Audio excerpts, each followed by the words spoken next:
it. So we basically do it in a different way. Generally the keywords during launch, generally the key search terms that we get from brand analytics, there will be 10 to 15 maximum. We break down those search terms into 4 campaigns. First is exact match. Suppose a keyword is coffee mug.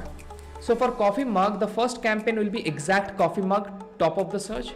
That means the match type will be exact and the campaign will be set and optimized for top of the search. That means the bid will be 1 rupees for coffee mug, and at the back end the placement stats will be 400%.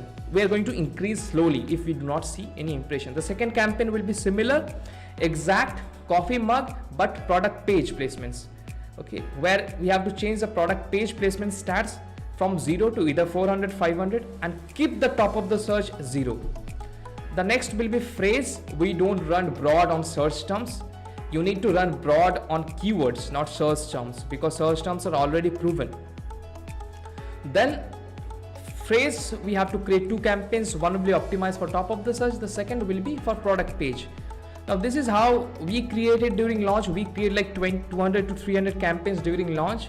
Even we break down our auto campaigns based on like for auto campaigns we create like total 12 campaigns for 12 campaigns. For the first targeting close match, there will be 1 top of the search, 1 rest of the search, 1 product page. Yes, for automatic we are testing rest of the search and we are getting good results.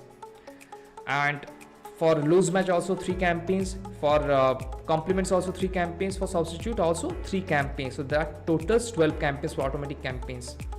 So this is how we create it.